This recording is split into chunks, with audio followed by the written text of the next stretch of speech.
చెప్పి ఆలోచించి 20 లక్షల రూపాయలు ఇచ్చినాం. ఎస్సీ ఎస్టీ పిల్లలు పోతే వాళ్ళకి అంబేద్కర్ పేరు అని పెట్టినాం. బీసీ అబ్బాయిలు అమ్మాయిలు పోతే వాళ్ళకు జ్యోతిబా పూలే అని పేరు పెట్టినాం. రకరకాలుగా మొత్తం మీద వాళ్ళకి 20 లక్షల రూపాయలు ఇచ్చినాం. అంటే ఎట్లాంటి ఇష్టం వచ్చినట్టు అది కూడా పెంచుతాం. కేసీఆర్ 10 లక్షలు ఇస్తాం, మేము 12 లక్షలు ఇస్తాం దళిత బంధు. ఇట్లా ఎన్ని అండి ఇష్టం వచ్చిన అంటే నోటికి మొక్కాలిగా. అది కూడా 100 రోజుల లోపలనే ఇస్తాం. ఆ కార్డులు వంచుడు సంతకాలు పెట్టి బాండ్ సంతకాలని ఇంటింటి కార్డులు వంచి మొత్తం చెడగోపం పెట్టారు. దిక్కుమాలిన దరిద్రం అంతా నెత్తిన పెట్టి కంప్లీట్ ప్రజలను టెంప్ట్ చేసి ఇలా వడ్లు కొంటలేరండి. సన్నాలు మొత్తం వడ్ల ప్రతి ధాన్యానికి లిస్టు పెద్ద లిస్టు శాంతాడంత లిస్టు. ఇక కందులకింత, మినుములకింత, పసుపుకింత, పప్పుకింత, మొక్కజొన్నకింత, అన్నిటికీ 500 బోనస్. అన్నిటికీ ఏమి దేనికి దిక్కు లేదు. పత్తి కొనే దిక్కు లేదు, వడ్లు కొనే దిక్కు లేదు. ప్రైవేట్గా అమ్ముకుంటారు, దోపిడికి గురి అమ్ముకుంటారు. పాపం ఏడ్చుకుంటూ కన్ననీళ్ళు కుక్కుంటారు. చివరికి వస్తే యూరియా సప్లై చేసే తెలివితేటలు లేవానండి. మా గవర్నమెంట్ ఉన్నప్పుడు రైతులు గ్రామాలలో ఒక ఆటో రిక్షాకి డబ్బులు ఇచ్చి 10 బస్తాలు తెచ్చి బాబు అంటే తెచ్చి ఇక్కడ పడేసిపోతుండే వాడు పొలం కాడ. ఇవాళ రైతులు రోజుల తరబడి గంటల తరబడి చెప్పులు పెట్టి, బీఆర్ఎస్ లేకముందు చెప్పుల లైన్లు ఉండే, బీఆర్ఎస్ ఉన్న రోజులు చెప్పుల లైన్లు మాయమైనవి. మళ్ళీ ఇప్పుడు కాంగ్రెస్ రాగానే మళ్ళీ ఇప్పుడు చెప్పుల లైన్లు స్టార్ట్ అయిపోయినాయి వరుస పెట్టి. మళ్ళీ ఇప్పుడు ఏందో యాపో బోపో తెచ్చిండ్రు.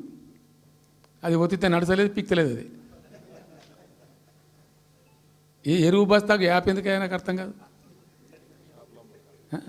ఇంకా ఆ యాప్లో కూడా నాకు పూర్తిగా తెలియలేదు. నేను రాత్రి కూడా చెప్పే ఆ యాప్లో ఏముంటుందట. ఇప్పుడు నాకు పట్టుందా, అది ఎన్ని మాటలు ఇస్తారట. సపోజ్ నాకు 3 ఎకరాలు ఉంది. 3 ఎకరాలు ఉంటే ఎకరానికి 2 బస్తాలు చొప్పున 3 సార్లు ఇస్తారట. అది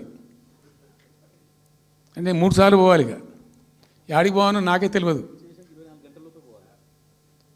మొట్టమొదల యాపే దొరకదు కాలబెట్టి. అది ఏదైనా చదువుకుని పూరాన్ని పెట్టుకొని విని పట్టుకొని తిప్పలు పడదామంటే కూడా ఆ యాప్ ఒత్తితే ఏం కనబడుతుందట. యాప్ ఒత్తితే ఏం కనబడుతుందట. ఏ గోదాంలో ఎరువులు అని చెప్తారట.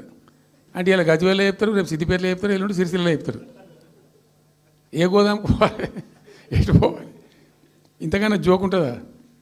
రైతులకు మండల కేంద్రంలో ఎరువుల దుకాణం ఉంటుంది, తప్పితే వాళ్ళ తాలూకా కేంద్రంలో ఉంటుంది ఎక్కువ. ఆడ సాగుకారు ఉంటాడు, ఇచ్చేటోడు ఉంటాడు, అప్పిచ్చేటోడు ఉంటాడు. మనం బాగా విస్తరించినామా. నేను ఏమంటున్నాను, 7,100 కొనుగోలు కేంద్రాలు పెట్టినాం కదా.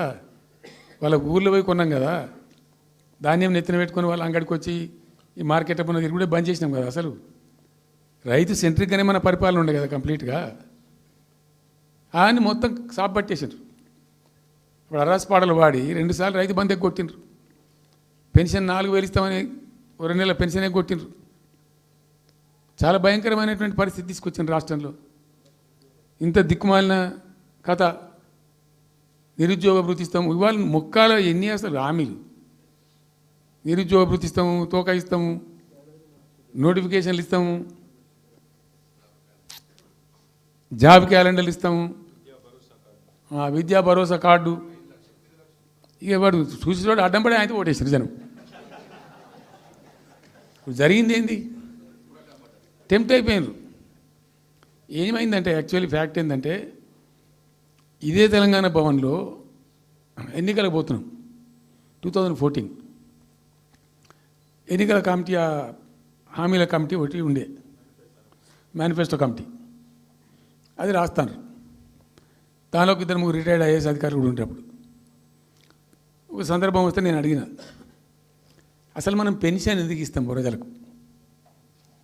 Why do you give pensions at all? ఎందుకు ఇవ్వాలి అసలు? దానికి ఒక పరమార్థమో పర్పస్ ఉందా?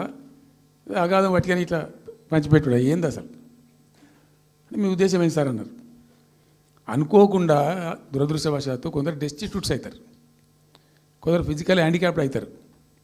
ఇలా మంచిగానే ఉన్నాం, ఏమో ఏమైనా ఒక యాక్సిడెంట్ అయితే కథం తెల్లారి మనం వికలాంగుడు అయిపోతాం, కదలలేని పరిస్థితికి వచ్చేస్తాం. రకరకాలు ఉంటాయి. వృద్ధాప్యం వస్తే పాపం వాళ్ళ పిల్లలు చూసి చూడకపోయారు, కొంతమంది పట్టించుకొని లేని వాళ్ళు ఉంటారు. అట్లాంటి వాళ్ళకు అనాథలకు, ఆర్ఫన్స్కు, డెస్టిట్యూట్స్కు, విధివంచితులకు ఇచ్చేది పెన్షన్. అది ఎందుకు అదొక పరమార్థం ఉండాలి.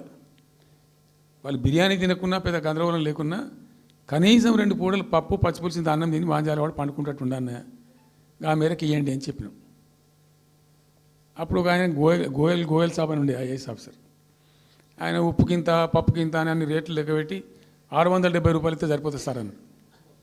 నేను గావాలకి ఇచ్చేదానికి కోసిచ్చి ఆయన 1000 రూపీస్ పెట్టు, పెద్ద కథ ఎందుకు అని 1000 చేసాం. దేనికన్నా కానీ 1000 రూపీస్ చేసినాం ఫస్ట్. సెకండ్ టర్మ్ నేను ప్రకటించిన, మళ్ళీ మేము గెలిపించుకొని ఈసారి గెలిస్తే వెంటనే 2000 రూపీస్ చేస్తామని చెప్పాను. మొదలు 1000 అన్న కూడా అడగలే. మా అంతటా మేమే సుమోటోగా మాట్లాడి చెప్పి డే 1 గవర్నమెంట్ వచ్చిన ఫస్ట్ క్యాబినెట్లో డిసైడ్ చేసి 1000 రూపీస్ పెట్టాం. 200 to 1000, 1000 to 2000 also first మంత్ని. Second టర్మ్లో మా గవర్నమెంట్ వస్తే ఫస్ట్ మంతే, ఏ మంత్లో గవర్నమెంట్ వచ్చినా అదే మంత్లో 2000 రూపీస్ చేసినాం, జనానికి అందించినాం. జనం కూడా ఏమనుకున్నారు, కేసీఆర్ 2 అన్నప్పుడు 4 అన్నట్టుగా ఇస్తాడు కావచ్చు. టెంప్ట్ అవుతారు పాపం, సహజంగా పేదవాళ్ళు కదా, లేని వాళ్ళు కాబట్టి. మనది కాదు సబ్జెక్ట్, అది కాదు కదా. ఈయన 2 ఇచ్చిండు కదా, 200 2000 చేసిండు, ఈడు తప్ప 4000 చేస్తాడేమో అనే ఆశలో మా కోటేసే ఉద్దేశం ఉన్న ప్రజలు కూడా ఈ మాయల పడి పాపం టెంప్ట్ అయిపోయి గోల్మాల్ అయిపోయి ఓట్లు వేసినరు. ఇలా తలలు బాదుకుంటున్నారు, తిడుతున్నారు, భయంకరమైన తిడుతున్నారు. నిన్న నేను హైదరాబాద్ వస్తున్నాను, నిన్న నేను మా ఫామ్ నుంచి బయలుదేరి వస్తుంటే ఒక 10 చోట్ల ప్రామిస్ చెప్తాను. 10 ప్లేసెస్లో పక్క పంట వచ్చుకో, కార్లో కూర్చున్న 2 స్టీరింగ్ ఇచ్చిపెట్టి 2 చేతులు మీదకి పెట్టిండు. బాస్ మళ్ళీ మనం జల్దీ రావాలి, మనమే వస్తున్నాం, నెక్స్ట్ మనమే అని దుంకుతున్నాడు. ఆ మోటార్ బైక్స్ వేసేవాళ్ళు వాడు పక్కన డ్రూమన్న పక్కన వచ్చి వాడు వచ్చి నెక్స్ట్ మనమే సార్ వచ్చేతను అంటారు పోతుండ్రు. హైదరాబాద్ సిటీలో అనేక ప్లేసెస్లో కనీసం ఒక 10-12 ప్లేసెస్లో అట్లా చెప్తున్నారు జనం. అది దేనికి సంకేతం? మీ మీద ప్రజలు విశ్వాసం కోల్పోతున్నారు రోజు రోజుకు, మీ చర్యల వల్ల, మీ పిచ్చి పనుల వల్ల.